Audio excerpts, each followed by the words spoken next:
Bismillahirrahmanirrahim.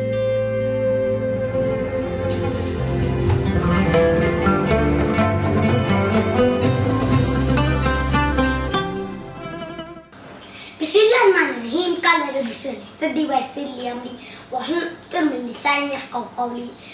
Dear ladies and gentlemen, Assalamu alaikum warahmatullahi wabarakatuh.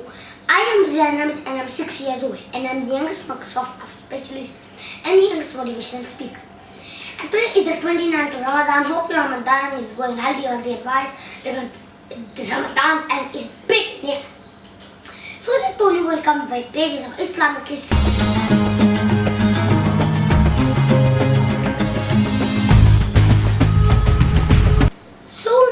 Time for a page of Islamic history, and today's page is Fall of Granada, 1492 CE. First, before starting the story, the question should be asked. We all know that Christopher Columbus sailed west in 1492 CE. But why this date is so important in Islamic history? Let's explore the story of the fall of Granada. The 800-year-long history of Muslims then is a fascinating one. Many libraries of Cordoba, Seville and Granada were open day and night. Like the Palace Library of Hakam too was having 4 lakh books. So the one who survived the longest was the Bani Nasryd. Why? Because they were able to protect their small province, even if it was surrounded by Christian states. One day, Abdul Rahman III came back from a battle victoriously. The inhabitants of Cordoba gave him a little surprise. That was, the inhabitants of Cordoba gave him the title victor. He quickly uttered the words, "Wala ghaliba illallah." There is no victory but Allah. After that day, for several centuries, this was the motto of the Bani Nasryd. It was even written on the quarries and even on the wall of the Alhambra Palace.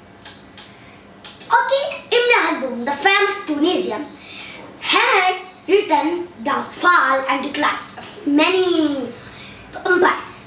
One about Al-Andalus. Like, he said, when the Muslims were united, they thrived, and when they were disunited, they suffered defeat.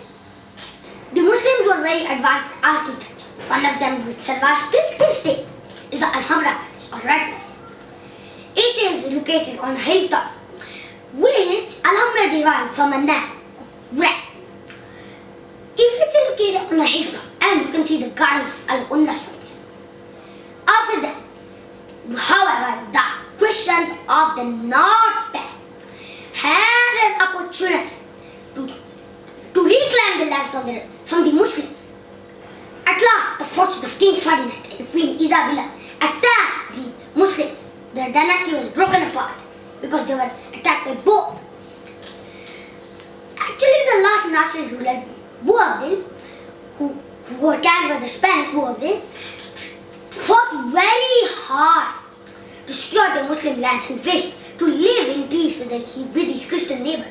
So King Ferdinand gave him that if you surrender, I will give a 4 promises.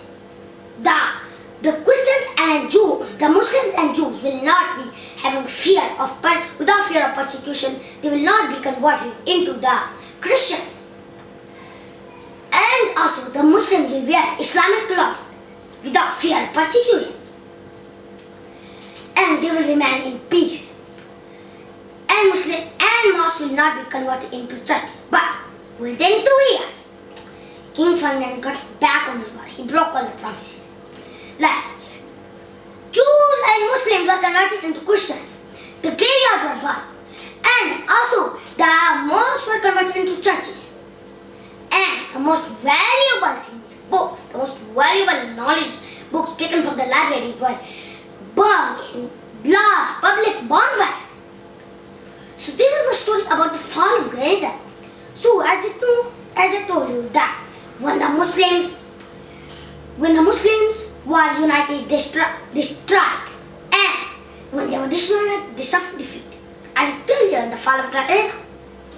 So this was the last robber. Granada was the last robber of Islam, and then it was also fell into the hands of the Catholic lands. Back in 1992, in the 5th anniversary of the reconquest of Granada, Juan Carlos, the present Spanish king too, apologized for his ancestors who did the shameless raising of the Muslims. As I told you, we forgot one thing, that Philip III expelled all the Muslims who were remaining in Al-Andalus. So that was the story of the fall of Granada. At last I want to end that still the mosques are being made in Al-Andalus for the Muslims. Inshallah, this time Al-Andalus will not disunited. So ladies and gentlemen, now it's time for a healthy Ramadan routine.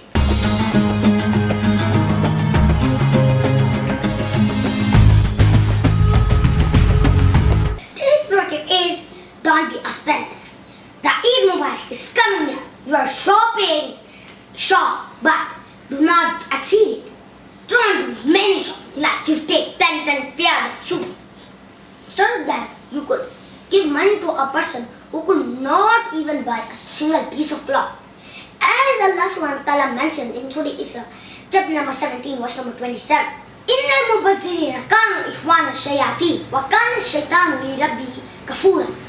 It means that, indeed, the spenders are the brother of shaitan, and the shaitan, verily Allah subhanahu wa ta'ala dislikes it. So ladies and gentlemen, that's all for today, and it's time for today's quiz. Today's quiz is, who's the last Nasryd ruler? I'll be waiting for your answers and feedbacks. And if you want more videos, go to my website zidanehamid.com or even log into my Facebook page. Jazakallahu khairan wa ahsanallahu alaikum. Assalamu alaikum wa rahmatullahi wa barakatuh.